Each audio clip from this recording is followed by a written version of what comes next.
नमस्कार। हम हमारे कंप्यूटर लिटरेसी प्रोग्राम की शुरुआत करने जा रहे हैं। इससे पहले कि हम हमारे चैप्टर्स की ओर बढ़ें, आपको बता दूं कि इस कंप्यूटर लिटरेसी कोर्स के दौरान आप कंप्यूटर्स के बारे में पूरी जानकारी लेंगे, जैसे कि कंप्यूटर्स में कौन से डिवाइसेस आते हैं, ये कहाँ पर यूज होते हैं और कैसे हम कंप्यूटर्स का पूरी तरह से लाभ उठा सकते हैं। तो चलिए इसी के साथ शुरू करते हैं हमारे पहले चैप्टर के साथ, जिसका नाम है इंट्रोडक्शन टू कंप्यूटर्स। चैप्टर के टाइटल से ही आप समझ पा रहे होंगे कि इसमें हम सीखेंगे कंप्यूटर्स किसे कहते हैं, कंप्यूटर्स कितने प्रकार के होते हैं और किन जगहों पे कंप्यूटर्स काम आते हैं। आज आप कहीं भी चले जाएं, किसी मॉल में, हॉस्पिटल में, बैंक, हर जगह अब आपको कंप्यूटर्स यूज होता हुआ दिख रहा होगा। एक टाइम था जब इन सब जगहों पर मैन्युअली पेपर से सारा डेटा एंट्री किया जाता था, जिसमें काफी समय लगता था, और आज वही चीज हम कंप्यूटर्स में फीड करके उस काम को काफी आसानी से और डबल स्पीड से कर पा रहे हैं। और अब वेब टेक्नोलॉजी, इंटरनेट और मोबाइल में जो विकास हम देख रहे हैं, वो आज से 10 साल पहले जो था और आज जो है, उसने ज्ञान के नए दरवाजे खोल दिए हैं। आज आप घर बैठे दुनिया के किसी कोने की इंफॉर्मेशन अपने कंप्यूटर या मोबाइल स्क्रीन पर देख सकते हैं। आप स्टूडेंट हैं, घर बैठे बैठे अपने कंप्यूटर सिस्टम पर पूरी पढ़ाई कर सकते हैं। ये मान लीजिए कि अब हम इंफॉर्मेशन के सुपर हाईवे पर चल रहे हैं, जहां कोई भी इंफॉर्मेशन पाना या देना बस कंप्यूटर के एक क्लिक के जरिए हो सकता है, जो एक समय पर हमारे लिए नामुमकिन था। इसी से आप ये बात समझ पा रहे होंगे कि कंप्यूटर्स के बारे में जानना, उसे सीखना और अपने जीवन में उसका उपयोग करना आपके जीवन को सरल तो बनाता ही है, पर साथ ही साथ मशीन के जरिए आप एक नए थिंकिंग प्रोसेस का हिस्सा बनते हैं। चलिए इसी के साथ जब हमने कंप्यूटर्स की इतनी बातें कर ली हैं, तो जानते हैं कि जिस मशीन की हम बात कर रहे हैं, उसका पूरा सिस्टम किन किन उपकरणों से बनता है। इस चैप्टर के पहले पेज पर आप देखेंगे तो एक पिक्चर दिखाई दे रही होगी। इस पूरे मशीन के समूह को कंप्यूटर या पर्सनल कंप्यूटर कहते हैं। इसे बैंक्स, सरकारी ऑफिसेज और घरों में यूज किया जाता है।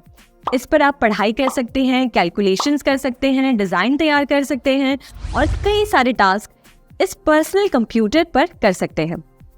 जैसे हम हमारे ऑर्गन्स, लिवर, हार्ट, लंग्स के बिना काम नहीं कर सकते, वैसे ही कंप्यूटर को चलाने के लिए इन सारे उपकरणों की जरूरत पड़ती है। सबसे पहले आप देखेंगे तो एक बड़ी सी स्क्रीन दिखाई दे रही होगी। इसे कहते हैं मॉनिटर। आप जो भी इंफॉर्मेशन कंप्यूटर को फीड करते हैं, उसका रिजल्ट आपको इस मॉनिटर पर दिखाई देता है।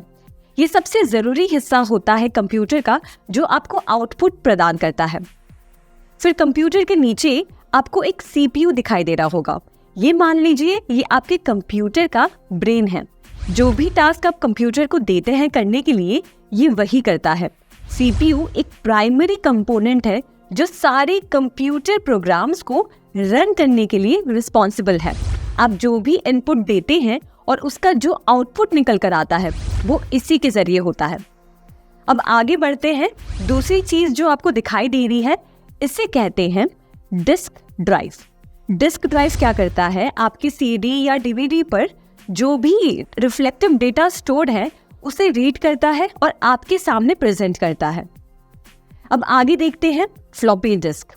फ्लॉपी डिस्क आज यूज नहीं किए जा रहे हैं। आज आपको ये कंप्यूटर्स में नहीं मिलेंगे, पर ये काफी पहले यूज किए जाते थे, जब हमारे पास एडवांस टेक्नोलॉजी नहीं थी डेटा ट्रांसफर करने के लिए।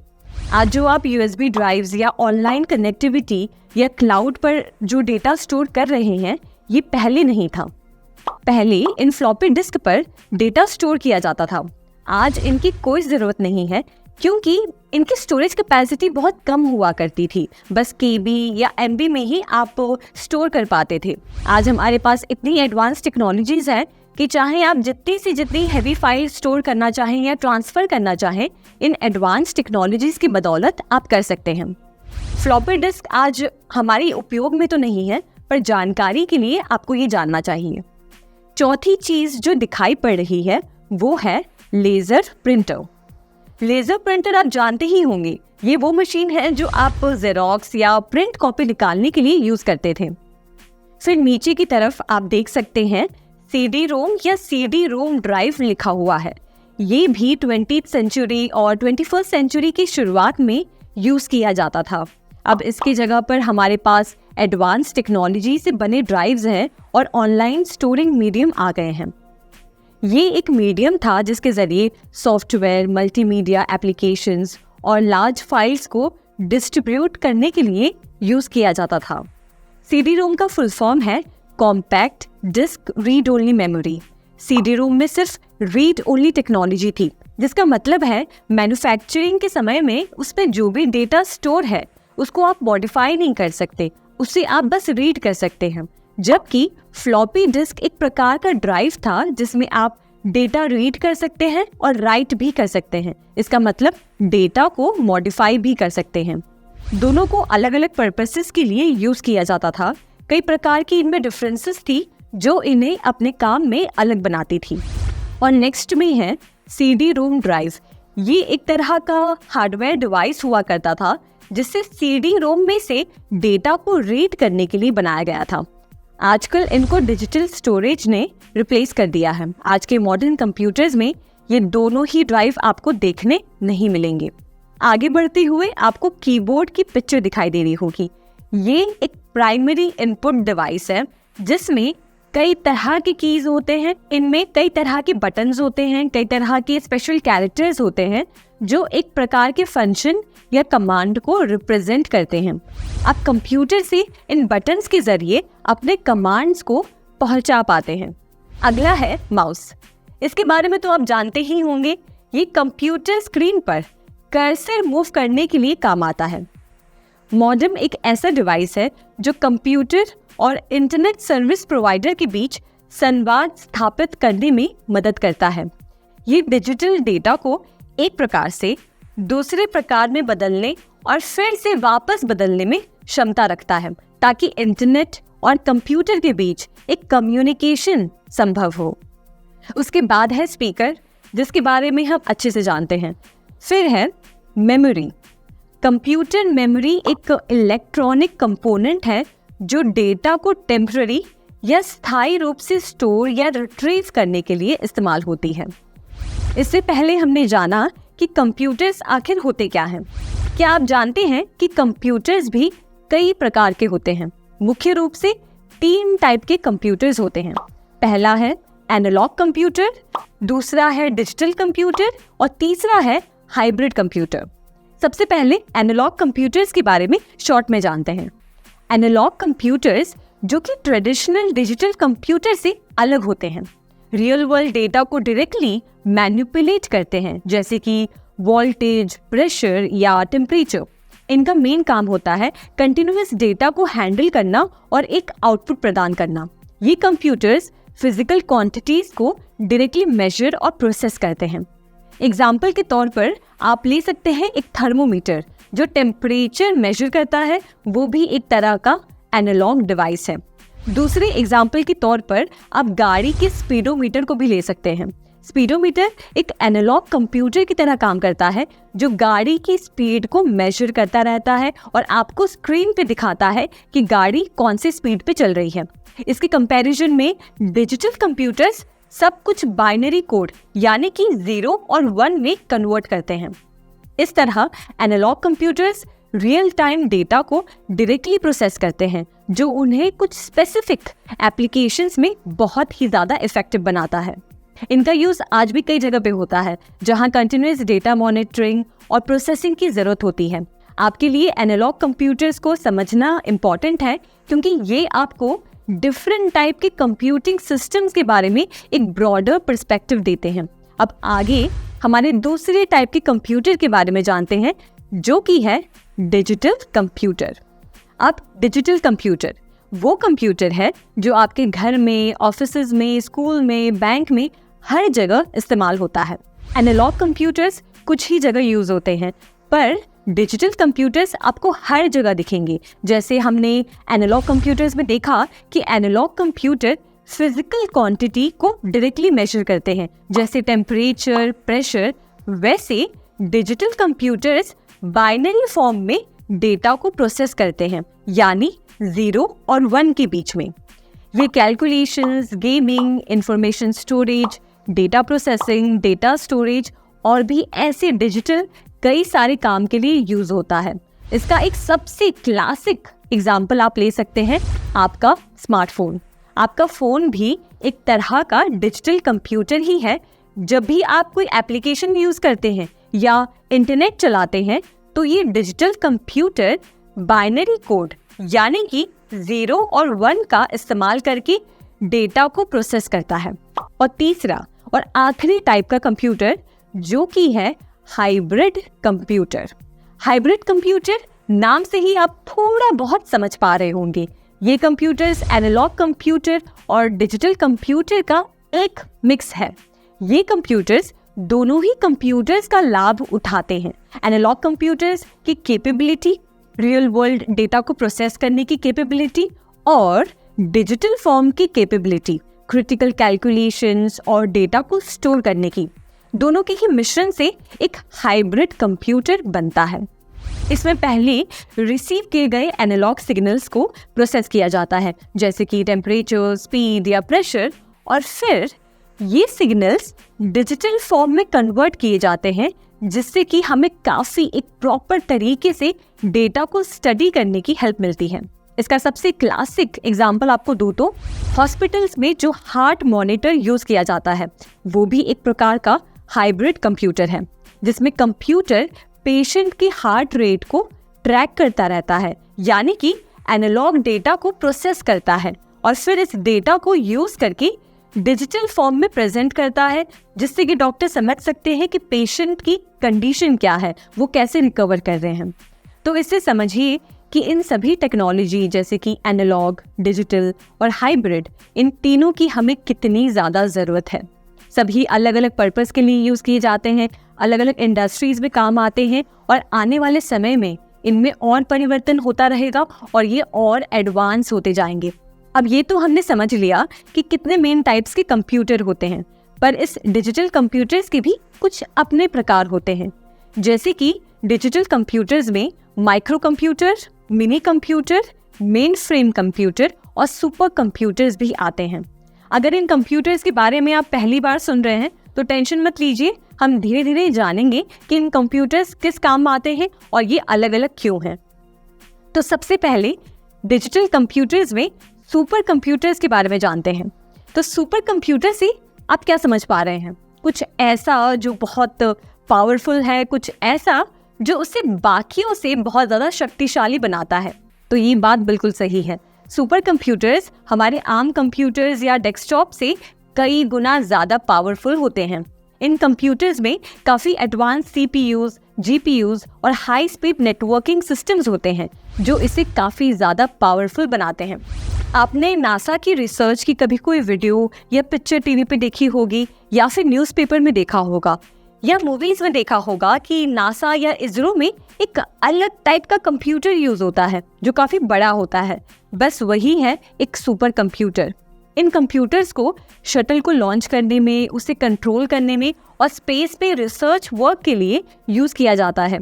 इस बात से समझिए कि ये कितना पावरफुल कंप्यूटर होगा। इन कंप्यूटर्स को स्पेशली साइंटिफिक रिसर्च में यूज़ किया जाता है, क्योंकि इनमें स्टोरेज कैपेसिटी बहुत ज़्यादा बड़ी होती है। इनकी परफॉर्मेंस और प्रोसेसिंग सबसे ज़्यादा हाई स्पीड और स्ट्रॉन्ग होते हैं। इसी वजह से इन्हें रिसर्च में इस्तेमाल किया जाता है और ये बहुत महंगे भी मिलते हैं। और दुनिया का सबसे पहला सुपर कंप्यूटर 1964 में बनाया गया था, जिसको नाम दिया गया था CDC 6600। अब विस्तार में देखते हैं कि सुपर कंप्यूटर्स का इस्तेमाल किन किन जगहों पर होता है। तो सबसे पहले मौसम की भविष्यवाणी यानी कि वेदर फोरकास्टिंग। अब आपके लिए ये समझना बहुत इंटरेस्टिंग होगा कि सुपर कंप्यूटर्स मौसम की भविष्यवाणी में कैसे मदद करते हैं। जो वेदर फोरकास्ट डिपार्टमेंट्स होते हैं उनके यहाँ ये सुपर कंप्यूटर्स इंस्टॉल्ड होते हैं और इनका सबसे पहला रोल होता है कि ये दुनिया के अलग अलग सोर्सेज से मौसम से रिलेटेड डेटा को कलेक्ट करते हैं, जैसे कि सैटेलाइट के थ्रू, वेदर स्टेशन से, एयरक्राफ्ट से। फिर इन डेटा को कलेक्ट करके सुपर कंप्यूटर्स में फीड किया जाता है और ये कंप्यूटर्स इनकी हाई कंप्यूटिंग पावर की वजह से इन डेटा को प्रोसेस करते हैं और करोड़ के कैलकुलेशंस भी सेकंड्स में कर लेते हैं। और वेदर फोरकास्टिंग में सबसे कठिन पार्ट होता है वेदर का अनुमान लगाना, यानी कि मौसम का अनुमान लगाना, जो कि ये सुपर कंप्यूटर्स मैथमेटिकल मॉडल्स का यूज करते हैं और सिमुलेशंस रन करते हैं जो रियल वर्ल्ड की कंडीशंस को मिमिक करते हैं। इन सिमुलेशन से साइंटिस्ट को ये पता चलता है कि अगर करंट कंडीशंस में थोड़ा भी फेरबदल होता है तो वेदर कैसे रिस्पॉन्ड करेगा। तो इस तरह से वेदर फोरकास्टिंग में सुपर कंप्यूटर्स का बहुत बड़ा रोल है। अब दूसरी जगह जहाँ पे सुपर कंप्यूटर्स यूज होते हैं वो है भूकंप की जानकारी लेने में, यानी कि अर्थक्वेक स्टडीज। भूकंप को स्टडी करने के लिए सबसे पहले साइंटिस्ट सिस्मिक डेटा को कलेक्ट करते हैं, या आसान भाषा में समझिए तो भूकंप की लहरों की इंफॉर्मेशन कलेक्ट करते हैं, जो कि अर्थक्वेक डिटेक्टर से मुमकिन हो पाता है। ये डेटा काफ़ी कॉम्प्लिकेटेड होते हैं। इनको समझने के लिए इस डेटा को सुपर कंप्यूटर्स में प्रोसेस किया जाता है और ये कंप्यूटर्स अपनी हाई प्रोसेसिंग स्पीड से इन डेटा को एनालाइज करते हैं। वो हर एक सिस्मिक वेव की कैरेक्टरिस्टिक्स को, जैसे कि उसकी स्पीड, डायरेक्शन और स्ट्रेंथ को डिटेल में एनालाइज करते हैं और एक फाइनल डेटा प्रेजेंट करते हैं, जिससे साइंटिस्ट इसे स्टडी करके अर्थक्वेक के बारे में और जानकारी ले पाते हैं। इनका उपयोग नेचुरल गैस, पेट्रोल और कोल की खोज में भी होता है। और तीसरा, one of the main use हम कह सकते हैं सुपर कंप्यूटर्स का, वो है कम्युनिकेशन को बिल्ड करना। हम आज जो भी डिवाइस यूज करते हैं, हमारे फोन्स, कंप्यूटर्स, टैबलेट्स, लैपटॉप, सब कुछ, इन सब डिवाइसेस के बीच लगातार काफ़ी सारा डेटा फ्लो होता रहता है, जैसे कि इंटरनेट ट्रैफिक, मोबाइल डेटा और सैटेलाइट की कम्युनिकेशंस। इन सभी डेटा को बहुत बड़े पैमाने पर सुपर कंप्यूटर्स प्रोसेस करने में मदद करते हैं, जिससे कि डेटा ट्रांसफ़र इनके बीच तेज़ी से और आसानी से हो सके। फिर ये नेटवर्क को और स्ट्रॉन्ग बनाने में हेल्प करते हैं, जिससे जो भी डेटा वो स्पीड से ट्रांसफ़र हो रहा है, इनके बीच में कोई भी प्रकार का डेटा लूज ना हो और नेटवर्क एकदम सेफ रहे। इन कंप्यूटर्स को जहाँ यूज़ किया जाता है, इन बातों से आप समझ पा रहे होंगे कि सुपर कंप्यूटर्स का कितना बड़ा रोल है हमारे समाज, साइंस और टेक्नोलॉजी के डेवलपमेंट के लिए। ये कंप्यूटर्स हथियारों के परीक्षण और न्यूक्लियर वेपन्स के प्रभाव को जानने में भी मदद करते हैं। बुक में आप पढ़ेंगे तो देखेंगे कि सुपर कंप्यूटर की एक पिक्चर दी गई है। आप देखें कि ये मशीन दिखने में ही कितना ज़्यादा पावरफुल लगता है। और दुनिया में कुछ फेमस सुपर कंप्यूटर्स के नाम भी आपके बुक में दिए गए हैं। पहला है IBM Sequoia अमेरिका में, दूसरा फुजित्सु के कंप्यूटर जापान में और तीसरा परम सुपर कंप्यूटर भारत में। अब जानते हैं हमारे दूसरे टाइप के डिजिटल कंप्यूटर के बारे में, जिसे कहते हैं मेन फ्रेम कंप्यूटर। आसान भाषा में समझाऊं तो ये वो कंप्यूटर्स हैं जो कि बैंक्स, इंश्योरेंस कंपनीज और सरकारी दफ्तरों में देखने मिलेंगी। कुछ ऐसे पॉइंट्स हैं जो इनको खास बनाते हैं ताकि ये ऑफिस के कामों में इस्तेमाल किया जा सके। सबसे पहले ज्यादा क्वांटिटी में डेटा को ये हैंडल कर पाते हैं, जो कि बैंक्स और इंश्योरेंस कंपनीज में बहुत ज़्यादा ज़रूरत है। इन कंप्यूटर्स में हाई प्रोसेसिंग पावर होती है, जिसकी वजह से ये ज़्यादा कैपेसिटी वाले डेटा को स्टोर कर पाते हैं और कॉम्प्लेक्स कॉम्प्यूटेशंस काफ़ी आसानी से कर पाते हैं, जो कि बैंकिंग और इंश्योरेंस कंपनीज में काफ़ी ज़रूरी हैं। दूसरी चीज़, इन कंप्यूटर्स में डेटा स्टोरेज की कैपेसिटी काफ़ी ज़्यादा होती है। ये टेराबाइट्स या पेटाबाइट्स तक के डेटा को स्टोर कर पाते हैं। तीसरी चीज़, ये काफ़ी ज़्यादा सिक्योर्ड होते हैं। मेन फ्रेम कंप्यूटर्स को उनकी हाई सिक्योरिटी के लिए जाना जाता है। ये काफ़ी समय तक चल सकते हैं और इनमें सेंसिटिव डेटा लूज होने का रिस्क कम होता है और क्रैश होने के चांसेस भी कम होते हैं। और मेन फ्रेम कंप्यूटर्स पर आप एक साथ कई सारे टास्क परफॉर्म कर पाते हैं और इससे परफॉर्मेंस में कोई भी कमी नहीं होती। कुछ पॉपुलर मेन फ्रेम कंप्यूटर्स के नाम है फुजित्सु ICL VME और हिताची Z800। आप इनको इंटरनेट पर सर्च करके ज़रूर देखें कि कैसे दिखते हैं और आपको इनसे रिलेटेड और भी जानकारी मिलेगी। इस तरह से मेन फ्रेम कंप्यूटर्स का बहुत बड़ा रोल है बैंकिंग और गवर्नमेंट सेक्टर्स में। अब बात करते हैं मिनी कंप्यूटर्स के बारे में। नाम से ही आपको पता चल रहा होगा कि ये कंप्यूटर्स साइज में छोटे होते हैं, मेन फ्रेम कंप्यूटर से छोटे होते हैं और पर्सनल कंप्यूटर से बड़े होते हैं। ये पर्सनल कंप्यूटर से ज़्यादा प्रोसेसिंग पावर और स्टोरेज कैपेसिटी रखते हैं और इनका यूज़ मिड स्केल बिजनेसेस और छोटे व्यापारों और स्कूल में होता है। ये साइज में भले ही छोटे होते हैं पर काफ़ी पावरफुल होते हैं और कुछ स्पेसिफिक जगहों पर ही इनका यूज़ किया जाता है। मिनी कंप्यूटर्स एक साथ कई सारे यूजर्स को सपोर्ट कर सकते हैं, मतलब एक ही टाइम में कई लोग इस कंप्यूटर पर अलग अलग टास्क परफॉर्म कर सकते हैं।